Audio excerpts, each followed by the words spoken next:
Hello everyone, how are you all? I hope everyone is doing absolutely well. A warm welcome to my YouTube channel Muskan Teaching Classes. Today I came up with a new topic and my topic name is gap fillers. What are gap fillers? Actually जब भी हम conversation करते हैं कोई जवाब हम अगर नहीं दे पा रहे हैं, होता है कभी कभी हम अटक जाते हैं या सोचते हैं कि हम क्या बोलें, तो अक्सर ऐसे हालात में हम क्या करते हैं, अच्छा, इस तरह के हम कुछ रिएक्शंस देते हैं। इन्हीं रिएक्शंस को इंग्लिश में गैप फिलर्स कहते हैं। ओके, ये हर लैंग्वेज में गैप फिलर्स होते हैं, मतलब लैंग्वेज को, हमारी कन्वर्सेशन को कंटिन्यू रखने के लिए, है ना, उसको चलते रहने के लिए कुछ गैप फिलर्स का यूज़ किया जाता है ताकि वहाँ कन्वर्सेशन रुक ना जाए, आप मम ना हो जाए, आपका जो कन्वर्सेशन है वियर्ड ना लगे, ख़राब ना लगे, अजीब ना लगे। उस चीज़ को अवॉइड करने के लिए इंग्लिश में कुछ गैप फिलर्स आए हैं। गैप फिलर्स क्या है? स्मॉल फ्रेजेस है, छोटे से वर्ड्स का ग्रुप है जिन्हें हम यूज़ कर सकते हैं अपनी कन्वर्सेशन को कंटिन्यू रखने के लिए। इस बीच में हम क्या कर सकते हैं कि हम कुछ थॉट्स को गैदर कर सकते हैं, कुछ थॉट्स को हम जमा कर सकते हैं और हम उनको तब जब तक कि हमारी आंसर देने की कैपेबिलिटी ना आए, जब तक कि हमें वो सोच ना आए हमें एक्चुअली जवाब क्या देना चाहिए सवाल का, तब तक हम गैप फिलर्स को यूज़ करके थोड़ा सा हम कन्वर्सेशन को सोचने का मौका मिलेगा। आप समझ में आया आपको मैं क्या कहना चाह रही हूँ? फॉर एग्ज़ाम्पल, अगर मैं आपसे बात कर रही हूँ, आपने मुझसे सवाल पूछ लिया, अच्छा आप कल मूवी देखने गए थे, क्या हुआ उस मूवी का, कैसा था? अब मुझे समझ नहीं आ रहा कि एकदम से मैं उस मूवी की तारीफ़ में क्या कहूँ या उसके बारे में मैं कैसे स्टार्ट करूँ। अगर मैं ऐसे सोचूं, कल जो मूवी देखने गए थे वो हाँ ठीक था, तो ये सुनने में बड़ा अजीब सा लगेगा। सामने वाला भी सोचेगा अरे इस मूवी भी देख के आई है और जवाब भी नहीं ठीक से दे पा रही है। तो ये वियर्डनेस को दूर करने के लिए हम गैप फिलर्स का यूज़ करते हैं। अब उसकी जगह अगर इंग्लिश में हमें यही सवाल किसी ने पूछा, hey you went yesterday for a movie, what you saw there, how was the movie? So आप कैसे जवाब दोगे? Well the movie was, yeah it's good. ये कहने में थोड़ा सा अच्छा लगता है, इन्हीं को हम गैप फिलर्स कहते हैं। तो आज हमारा टॉपिक बिल्कुल वही है, हम अपनी कन्वर्सेशन को कंटिन्यू रखने के लिए, है ना, उसको लगातार चलाते रहने के लिए, सोचने के लिए कि हाँ हम जवाब क्या दें, तब तक हम किन का यूज़ कर सकते हैं? गैप फिलर्स का। So let's begin with the video. So these are few phrases, gap fillers, I came up with to speak English fluently. Okay, so conversation को fluently जारी रखने के लिए मैं कुछ gap fillers लेके आई हूँ. ओके, ये एक गैप फिलर है। ये गैप फिलर कैसा है? जैसे आपकी फ्रेंड ने आपसे आपका ड्रेस मांग लिया फॉर एग्जांपल। ओके, यार तुम मुझे अपना ड्रेस दो तो एक दिन के लिए, वो वाला ड्रेस जो तुमने उस दिन पहना था। सो यू आर लाइक, आप आंसर क्विकली देना नहीं चाह रहे, आप सोच रहे हो यार मैं क्या जवाब दूँ, मैं दूँ या ना दूँ। होता है कभी कभी ऐसे अक्सर। सो आप उस वक्त मम रहने की जगह, चुप रहने की जगह आप ये यूज़ कर सकते हैं, okay that dress you are talking about, उस ड्रेस के बारे में आप बात कर रहे हो। So it look little bit very like, है ना, ब्यूटीफुल वर्ड्स लगेंगे आपको अपनी कन्वर्सेशन को जारी रखने के लिए। ये नहीं कि यार ये कौन सा ड्रेस मांग ली, मन में आप कुछ सोचने की जगह आप उसी को कंटिन्यू करने के लिए अपनी कन्वर्सेशन रुकने की जगह ओके में आप जो सोच रहे हो कि आपको क्या जवाब देना, वो ओके में फिल हो जाएगा आपको। इसीलिए इनको गैप फिलर्स कहा गया है। Okay, you were talking about that dress, हाँ यार वो तो मम्मी ने वॉश के लिए दे दिया है ना, तो आपको अगर देने का मन नहीं है तो आप बहाने कर रहे हो। उन बहानों को ढूंढने के लिए आप 2 मिनट चुप रहेंगे, इससे अच्छा आप एक गैप फिलर्स यूज़ कर रहे हो। It looks really very good. So next one, let me tell me something. For example, आप 2 फ्रेंड्स हो, कोई थर्ड पर्सन के, होता ही है, अक्सर गॉसिप्स होती है ना, किसी तीसरे के बारे में जैसे मज़े लेने के लिए हम बात करते हैं, उनकी कमियां, उनकी खूबियां, है ना, बात करते हैं। तो उसने एक फ्रेंड के बारे में बताया, यार आप तुमको पता है उसने ऐसा किया है, उसके बारे में तुम्हें ये चीज़ पता थी? लाइक सम सीक्रेट्स रिवील हो गए हो, है ना, कुछ सीक्रेट्स जैसे पता चल गए आपको, आपकी तीसरी फ्रेंड के बारे में आप 2 लोग बात कर रहे हैं। तो आपको रिएक्शन देना है उसका, आपको समझ नहीं आ रहा कि मैं कैसे रिएक्ट करूँ, तो आप तब ये यूज़ कर सकते हैं, है ना। Tell me something, aren't you talking about that girl which you are telling, है ना, कि आपने उसी लड़की के बारे में टेल मी समथिंग, तो वो थोड़ा सा गैप को फिल कर रही है कि आप डायरेक्टली क्वेश्चन नहीं पुट करके सच में उसने ऐसे किया। For example someone is having a interview, okay, so आपको पूछना है कि एक्चुअली इंटरव्यू में क्या हुआ है। सो आप डायरेक्टली नहीं पूछ के यार इंटरव्यू में क्या हुआ है, क्लियर हुआ कि नहीं हुआ है, ये डायरेक्टली पूछने में थोड़ा ख़राब सा लगेगा। Tell me something what happened about your interview, तो इसमें आपने tell me something directly question put नहीं करके आपने गैप फिलर को बीच में लाया है। डायरेक्टली पूछने में कितना ऑकवर्ड लगेगा यार, वो क्या सोचेगा मैंने डायरेक्टली ऐसे पूछ लिया।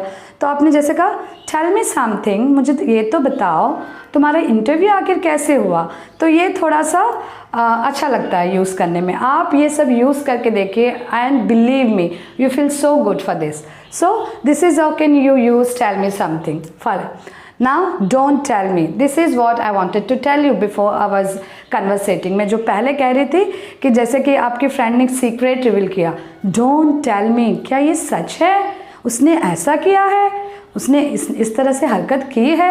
वो आप कहते हैं ना कि जैसे किसी ने आपको आके बता दिया यार उसने तो ऐसे किया, उसके यहाँ ऐसा हो गया है, तुम्हें पता है, तो उसके लिए आपको जैसे ओ माय गॉड जैसे रिएक्शंस आते हैं, तो आप ये गैप फिलर यूज़ करेंगे, डोंट टेल मी, प्लीज़ ये मत बताओ सच में ऐसा हुआ था, really it's happen.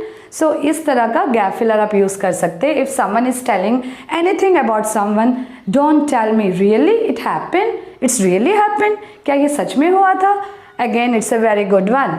Next wow, इससे आपको पता चल रहा होगा ये बहुत कॉमन सा फ्रेज है जो आप सबकॉन्शियसली यूज़ कर रहे हैं। सबकॉन्शियसली मीन्स आपको पता भी नहीं है कि आप ये यूज़ कर रहे हैं और ये एक गैप फिलर है। बिल्कुल ये समथिंग तारीफ़ करने के लिए आप ज़्यादातर यूज़ करते हैं। किसी ने एक अच्छे से ड्रेस पहन के आपके सामने आए, ठीक है, आपको उसकी तारीफ़ करनी है, तो आप डायरेक्टली अच्छे लग रहे हो बोलने के लिए wow you are looking beautiful. दोबारा ये एक इतना अच्छा सा इंप्रेशन डालता है, सामने वाला अगर अच्छा दिख भी नहीं रहा होगा तो उसके चेहरे पे वो एक खुशी, एक प्लेजेंट सरप्राइज आ जाएगा, सच में मैं इतना अच्छा लग रहा हूँ, तो वो आप ये अच्छा फील करवा सकते हैं ये वाव का यूज़ करके। Wow what a nice dress you are wearing, है ना, wow what a beautiful bicycle you have brought, है ना, कितना खूबसूरत साइकिल लेके आए हो तुम। सो ये वाव जो है ये भी एक गैप फिलर है, आपको पता भी नहीं है और आप ये यूज़ कर रहे हैं। सो ये एक गैप फिलर है। नेक्स्ट यू सी, ये ज़्यादातर यंगस्टर्स यूज़ करते हैं, बातचीत करते हैं फ्रेंड्स आपस में, like you see, you know, इस तरह से बात करके और कंटिन्यू करते हैं जब पता ही नहीं चलता आपको कि आप ये यूज़ कर रहे हैं। यू सी, मैंने उस दिन उसके बारे में बताया था, you know, like age. So this is also, this are gap fillers. आपको इनको याद नहीं करना है लाइक एज, आपको सिर्फ यूज़ करना है। इनका ज़्यादातर कोई सेंस नहीं होता है, ज़्यादातर इनका कोई मीनिंग नहीं होता है, ये सिंपली बस बातचीत को अच्छा बनाने के लिए, खूबसूरत बनाने के लिए और कंटिन्यूटी उसको एकदम जारी रखने के लिए यूज़ किया जाता है। चलिए बाय द वे, हाँ ये भी एक बहुत अच्छा गैप फिलर है, आप यूज़ कर सकते हैं इंग्लिश में जब कन्वर्सेशन नेटिव, ये सारे गैप फिलर ज़्यादातर नेटिव पर्सन्स यूज़ करते हैं। So you can use this one also. By the way can I ask about your friend, like who is he who came, जैसे नया पड़ोसी आया है, ओके, नया पड़ोसी आया है तो आप उसको कह रहे हो by the way who is this new friend, new person at your home, आपके घर पे ये जो आया है वैसे ये कौन है, वैसे जो हिंदी में हम कहते हैं उसी को हम बाय द वे यूज़ करते हैं। टू बी ऑनेस्ट, ये भी बहुत अच्छा गैप फिलर है। अगर आपको कोई सवाल पूछ रहा है, फॉर एग्जांपल मैं एक लेडी हूँ, मुझे किसी ने एज पूछ लिया, अब मुझे बताने का मन नहीं कर रहा, लाइक या मेरी सैलरी पूछ ली और मैं एग्जैक्टली बताना नहीं चाह रही हूँ, सो कह सकते हैं टू बी ऑनेस्ट या I am getting a good salary, like मैं एग्जैक्ट उसका अमाउंट नहीं बता के, फिगर नहीं बता के मैं कह रही to be honest I'm getting a good salary, you know, yeah, to be honest I'm around 30s, you know, like as मैं exact अपना फिगर नहीं बता के एज का या सैलरी का, क्योंकि मुझे नहीं बताना है, तो मैं to be honest बोल के, है ना, ईमानदारी से बताऊँ कहते हैं ना, ईमानदारी से बताऊं तो मुझे अच्छा नहीं लग रहा, मेरा ये नहीं है, तो इसके लिए हम ये गैप फिलर यूज़ कर सकते हैं। इस बीच में हम वो ख्याल, वो थॉट्स ला सकते हैं जो हम एग्जैक्टली बोलना चाहते हैं। Again this is a very good one. Next exactly, ये भी बहुत कॉमन गैप फिलर है जो हम यूज़ करते हैं किसी को एक्नॉलेज करने के लिए। फॉर एग्जाम्पल, किसी की बात से हम सहमत है ना, सो हम सिंपली कहते हैं exactly, even I wanted to say this, है ना। किसी ने कुछ बात कहा, यार ऐसा ऐसा हुआ था, मैंने ना ऐसे कहा उससे, मैंने कहा एग्जैक्टली, तो मैं ऐसे ही कहना चाहता, बिल्कुल तुम्हें इसी तरह कहना चाहिए। तो एग्जैक्टली भी एक गैप फिलर है। नो वे, है ना, किसी ने ऐसी चीज़ बता दी जिसका आप एक्सपेक्ट नहीं कर रहे थे, जिसकी उम्मीद नहीं है ना। तुम्हें पता है बगल वाले घर में ऐसा हो गया, तुम्हें लगता है उस बच्चे ने उसको ऐसा मार दिया होगा। No way, I just can't expect all this from that boy, है ना। उस लड़के से बिल्कुल हो ही नहीं सकता कि उस लड़के ने ऐसे किया। तो ये नो वे आप यूज़ कर रहे हैं। Then the next one is you no.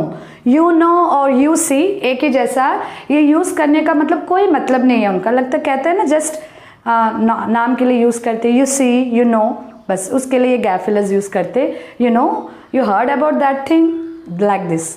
Basically, जैसे बेसिकली को अगर हिंदी में बोला है, मुख्य रूप से, है ना, मुख्यतः, मेनली आप जैसे कहते हैं। ये एक बड़ी कन्वर्सेशन चल रही है, जैसे आपके रिलेटिव्स के साथ, आपके दोस्तों के साथ, कोलीग्स के साथ, तब ये आपको वर्ड्स नहीं मिल रहे कि यार मैं क्या बोलूं, तो अपनी बात को कंटिन्यू करने बीच में जगह हाँ ऐसा हुआ है, मतलब अब बात को आपको कंटिन्यू भी रखना है और आपको वर्ड्स भी नहीं मिल रहे, तब आप यूज़ कर सकते हैं इस गैप फिलर को। Basically I was thinking that ये चीज़ करने से ज़्यादा अच्छा होगा, like as, okay। and now certainly और exactly में ज़्यादा फ़र्क नहीं है, ये दोनों ऑलमोस्ट एक जैसे गैप फिलर्स है। और certainly की जगह आप surely, बिल्कुल यकीनन कहते हैं ना, उसके लिए आप यूज़ कर सकते हैं certainly, I was also thinking the same, है ना। surely, exactly, मैं भी यही सोच रहा था। so all these are the beautiful short gap fillers you can use। ये यूज़ क्यों करते हैं? अपनी कन्वर्सेशन को जारी रखने के लिए, कि आप अटके ना। अटक जाना थोड़ा सा खराब लगता है, अटकने की जगह आप इनको एक लंबे टाइम के लिए यूज़ करके certainly, basically, no way, like this, आप उनमें थोड़ा वक्त लगा रहे हैं आप, और उस वक्त में क्या कर रहे हैं, अपने माइंड को आंसर्स देने के लिए तैयार कर रहे हैं। That's all, but this all are very beautiful phrases. Please try to use in your daily conversation. So that's all for today. I hope you like my video. So we'll meet again in the next video. Until then, take care. Bye bye.